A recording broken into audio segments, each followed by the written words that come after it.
Hello दोस्तों, कैसे हैं आप लोग। दोस्तों, आप सभी का हमारे यूट्यूब चैनल रोज़गार विद अंकुश शर्मा में बहुत बहुत स्वागत है।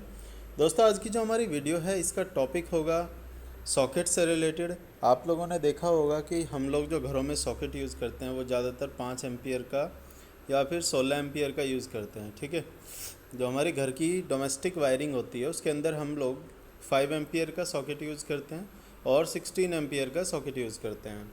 तो दोस्तों, इसमें जो हमारा 5 एम्पियर का सॉकेट है, ये सॉकेट आपको जो दिया जाता है, ये आपको दिया जाता है ये बोल के कि भाई इसमें कम लोड चलाना। और दूसरा जो सॉकेट है इसको पावर सॉकेट बोल देते हैं।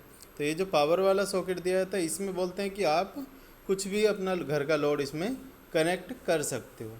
अब दोस्तों, इसमें मेन चीज़ ये आ जाती है कि अब 5 एम्पियर में आप कौन कौन से लोड चला सकते हो, 16 एम्पियर में आप कौन कौन से लोड चला सकते हो, ये हम कैसे डिसाइड करेंगे।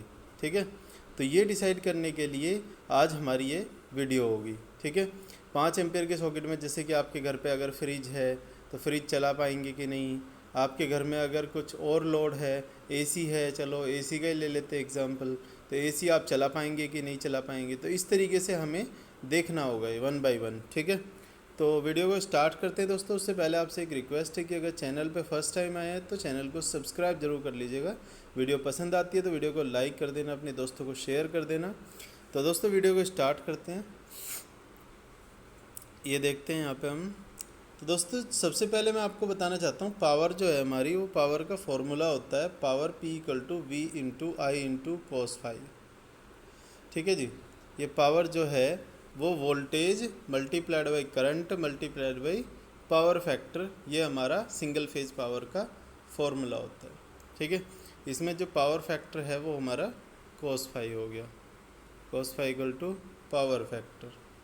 तो इस तरीके से दोस्तों हमारा ये फॉर्मूला हो गया P = V × I × cos⁡।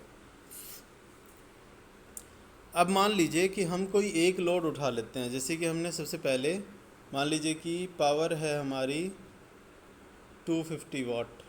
ये एग्ज़ाम्पल ले लेते हैं, सपोज़ हम एक फ्रिज का, ठीक है, रेफ्रिजरेटर हमारा एक फ्रिज है जो कि हमारा 250 वाट से चलता है। अब 250 वाट से चलता है तो इसकी हम रेटिंग्स निकाल लेते हैं। Power = V × I × cos⁡। अब पावर होगी 250, V हो गया हमारा 230, I हो गया हमारा कैलकुलेट करना है, पावर फैक्टर cos⁡ हो गया हमारा 0.8। ठीक है, तो इस तरीके से अगर हम कैलकुलेशन करना चाहेंगे तो ये हो गया हमारा 250, ये हो गया हमारा 184 और multiplied by multiplied by current. ठीक है, तो अब यहाँ से अगर हम करंट कैलकुलेट करना चाहेंगे तो ये हो गया 250/184। तो अगर हम इसको कैलकुलेट करेंगे दोस्तों तो ये हमारा 1.5 या 1 ऐसे ही हमारा ये करंट आएगा। ठीक है, 2 एम्पियर से कम ही करंट होगा, 1.5 एम्पियर ही मान लेते हैं हम इसको। इतना ही अप्रॉक्सीमेट ये करंट की वैल्यू यहाँ से आ पाएगी। अब दोस्तों, आप लोग देख रहे हैं कि यहाँ पे हम 5 एम्पियर का सॉकेट यूज़ कर रहे हैं और हमारा जो करंट है वो हमारा कितना जा रहा है, 1.5 एम्पियर। तो 1.5 एम्पियर के चलाने में तो कोई दिक्कत आएगी नहीं इसमें।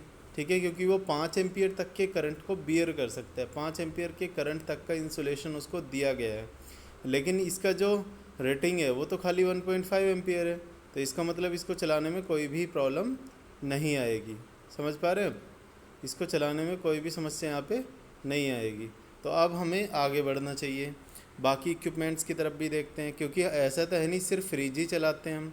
मान लीजिए हमें एसी चलाना है। अब एसी हमारा अगर हम 1.5 किलोवाट का एसी ले लेते हैं फॉर एग्ज़ाम्पल, तो 1.5 किलोवाट मतलब कि 1500 वाट हो गया। ठीक है, तो 1500 वाट = V 230, आई हमारा आई निकालना है और cos⁡ हो गया हमारा 0.8। तो अब हम यहाँ से फिर से ऐसी करेंगे कैलकुलेशन।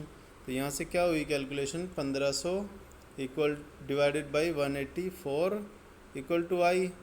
तो यहाँ से आई निकालना है अब हमें। अब ये दोस्तों जो करंट बैठेगी हमारी, ये अप्रॉक्सीमेट 8 एम्पियर तक बैठ जाएगी। ठीक है, 7.5 और से 8 एम्पियर्स तक। मतलब जो हमारी अप्रोक्सीमेटेड करंट होगी, डिवाइड कर लेना इसको अच्छे से, 1500 को 184 से डिवाइड करेंगे तो अप्रोक्सीमेट 7.5 से 8 के बीच में वो वैल्यू आएगी।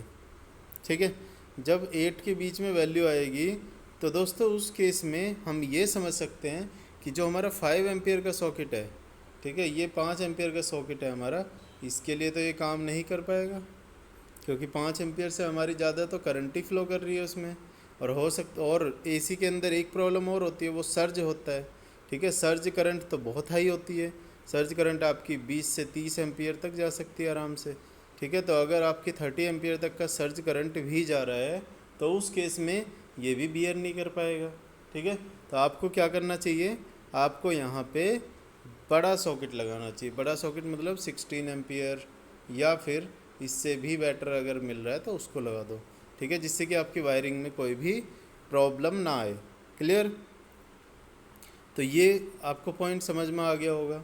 अब दोस्तों कुछ और डाउट अगर आपको रह जाता है तो आप कमेंट बॉक्स में ज़रूर पूछिएगा हमसे। ठीक है, हम और पॉइंट में बताने की आपको कोशिश करता हूँ कि देखो इसमें जो हमारा 5 एम्पियर का सॉकेट है, इसमें कितने वाट तक का लोड हम चला सकते हैं। तो दोस्तों जो कि हमारे अगर लिखित में जो है उस तरीके से अगर देखा जाए तो अगर आप कंटिन्यू लोड चलाना चाहते हैं तो 500 वाट से 600 वाट तक का लोड आप इसमें 5 एम्पियर के सॉकेट में कंटिन्यू चला सकते हैं। ठीक है, कंटिन्यू चलाने का मतलब ये है कि ऐसा नहीं है कि आपको पूरे दिन रात चलाना है ना। कोई लोड ऐसा भी हो सकता है ना जिसका हमें यूज़ ज़्यादा से ज़्यादा है, तो ऐसे लोड को आप चलाना है तो 500 से 600 एम्पियर तक ही आप 500 से 600 वाट तक ही आप लोड इस 5 एम्पियर के सॉकेट में चला सकते हैं। मतलब एक तरह से बोल सकते हैं कि 2 एम्पियर से 2.5 एम्पियर के बीच का जो लोड है बस उतना ही चलाना है। 2 से 2.5 एम्पियर से ऊपर जाएगा तो वो फिर आपका हो सकता है कि सॉकेट को हीट कर दे, और सॉकेट को हीट करने के बाद वो सॉकेट को जला दे। तो इसीलिए वहाँ पे हमें थोड़ा सा केयरफुल रहना होगा। क्लियर दोस्तों? तो दोस्तों यही थी आज की हमारी इन्फॉर्मेशन, आपको आई थिंक पसंद आई होगी। और बाकी दोस्तों मिलते हैं नेक्स्ट वीडियो में। Thank you for watching.